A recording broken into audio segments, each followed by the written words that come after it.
screwed out of my holiday pay because we don't have set schedules. 3 months later I used the exact same phrase to my boss when asked why I didn't come in when I wasn't on the schedule.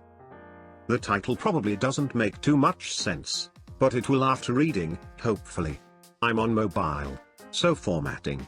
Alright, background. When I was hired for the job which I currently work, I was hired to work on Tuesday through Saturday from 2 p.m. to 10 p.m. This had been my schedule for months, never changing, as I was verbally told that this was my set schedule. I even clarified this because I had to arrange childcare. For example, one week I was accidentally left off the schedule entirely and was told to just work my normal schedule. Around Thanksgiving time, we closed down for a week. The company policy is that you have to work your last scheduled shift before the break and your first scheduled shift after in order to get your holiday pay. On the Monday following Thanksgiving, remember I'm normally off on Mondays, I got a call saying I was scheduled to work and that because I didn't come in I wouldn't get my holiday pay. This kind of pissed me off because I had been told I would work Tuesday to Saturday and thus had only arranged childcare those days, so I couldn't come in that day if I wanted to. The exact phrase I was told over the phone was, "It is your responsibility to check the schedule every week because we don't have set schedules." Fast forward to this week. While checking the schedule, I noticed that my schedule is the same as normal with the exception that I am off the schedule on Saturday.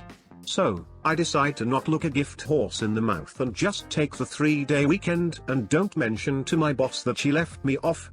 So Saturday, which I normally would work, I don't go in since I'm not scheduled.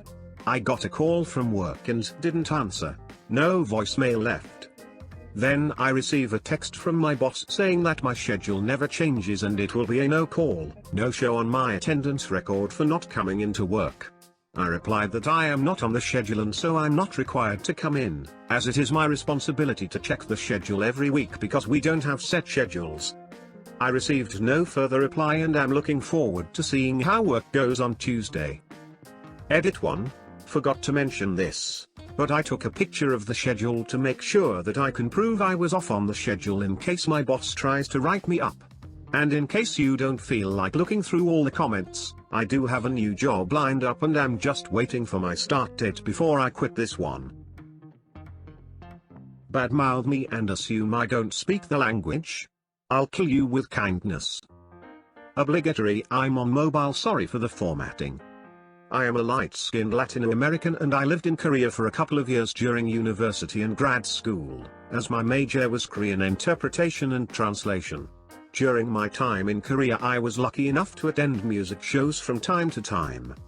For the K-pop uninitiated, music shows are free to enter, provided you have at least one of 3 items: A copy of the album of the group you're coming to see.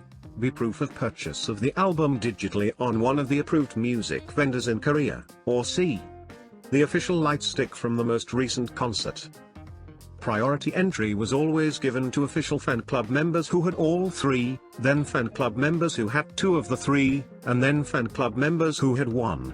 After that came non-members in the same priority tier. The group I had come to see hadn't opened official fan club registration in almost a decade, so the group's management decided to do away with the fan club priority and did it on a first-come, first-served basis, but kept the whole 3 items go first, then 2, then 1 thing. I had all 3 and I got there early, so I got a good spot in line. These queues often had us waiting outside for hours while the previous round of filming finished up. The thing about these music show venues is, they're very small. They have limited capacity and allow 2-3 groups fans in to watch them film at a time, so not all people who queue for a group get in. In this particular instance, there was trouble with foreign fans causing trouble by taking pictures, not listening to instructions, so venue staff literally went through and quizzed each foreigner in line on their Korean. If you couldn't understand, you were booted. I passed with flying colors and kept my spot in line. Here's where the revenge starts. Because of the aforementioned issues, a lot of Korean fans hated international fans with a passion. For this group in particular, so many people were pissed that they had to wait in line behind foreigners because they'd done away with the official fan club priority. Now here's me, sitting alone in a queue outside on a hot summer day. A group of Korean girls sat in front of me, and a lone Korean girl talking on her phone sat behind me. I was minding my own business playing games on my phone after passing my Korean quiz with the staff, when I heard the girl behind me talking shit. She was chatting with a friend, I suspect because she was dropping a lot of curse words, and specifically mentioned these foreign roaches ruining things for us. I want to kill them. She mentioned me in particular and said that she bet I'd bribed the staff to keep my spot in line even though I couldn't understand Korean. Okay, so it's harmless shit talk. I don't know this girl and I don't know her friend. In the long run, it doesn't affect me, right? But it really rubbed me the wrong way, especially because she was talking quite loudly. So I grabbed my wallet, politely and quietly asked the Korean girls in front of me to watch my bag and hold my place in line, and went to the convenience store. I bought a round of water for everyone. It was heavy. I had about a dozen bottles of water. I get back to my spot in line, thanked the girls in front of me for holding my spot, then gave them each a water. I gave a water to the group in front of them, too. Then I kept one for myself and turned around and handed one to the girl on the phone with a smile. Immediately she lit up and thanked me in English, smiling bright and taking her phone away from her ear.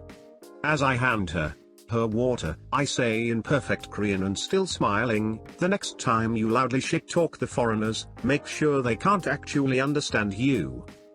When I tell you it went silent in the immediate area, you could hear a pin drop. Her smile melted off her face faster than an ice cream cone on Florida pavement. She turned beet red and muttered to her friend on the phone that she had to go and sheepishly apologized. I accepted, she had water, and I felt better about myself. Bonus: the girls in front of me heard the whole thing and adopted me into their group for the day. Fun was had all around. Edit, typos and formatting. Edit 2. Wow, this blew up. Thank you all for the awards. Kill 'em with kindness every day, y'all. Ruining a wedding reception for fun and profit. When I was 13, so 8 years ago, my dad remarried, after divorcing my mum 4 years before. Before the divorce, his fiancée had been his mistress. My mom is completely better off without him, and ignoring the fact that I wouldn't exist. I don't think she should have married him in the first place. Even if I think my parents weren't a good match, that's no excuse to cheat on your wife. This woman was effing vile in all sorts of ways. She constantly belittled me, made fun of the fact I needed to take pills for my mental illness, despite being an effing pharmacist. I don't get it either, and was generally awful to me and my siblings. But she was a decade younger than my dad and reasonably hot, so he didn't give a shit how she treated us. The one time he actually listened to us about her is when they were thinking of having a baby and my brother said he'd ask our mum to sue for full custody of us if they did. So anyway, they got married. I was a bridesmaid, cause that bitch had no real friends. The other two bridesmaids were her sister and my sister. My brother was the best man, cause she didn't like my dad's best friend. He and my dad still don't talk to this day, even though the guy was like an uncle to me as a little kid. It was a wedding, everything went normally. But at the beginning of the reception, before the first dance, we were taking pictures in front of a chocolate fountain, looking like the happy family we never were and would never be. I'm on the autism spectrum, and have a problem maintaining eye contact. This extends to looking at a camera. So when we had to retake a photo because I wasn't looking, she leans down and whispers something in my ear. I'm not going to repeat it, but it involved the R word. I don't like saying it.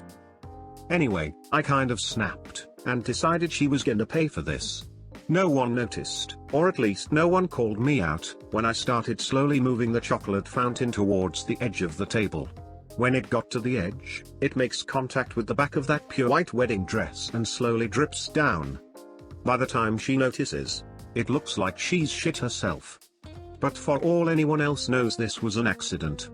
She has no spare dress, and that stain is not coming out. So first dance, cutting the cake, speeches, everything, this woman has what looks like a shit stain on the back of her dress. It was a small revenge, but it was so worth it. What's supposed to be the happiest day of this stupid woman's life, and she's gonna remember that stain every time she thinks about it. They never did get the stain out. And nobody knew it was me. Until now, I guess. Hi family, if you're reading this. Susie, you're a cunt and you deserved the chocolate stain.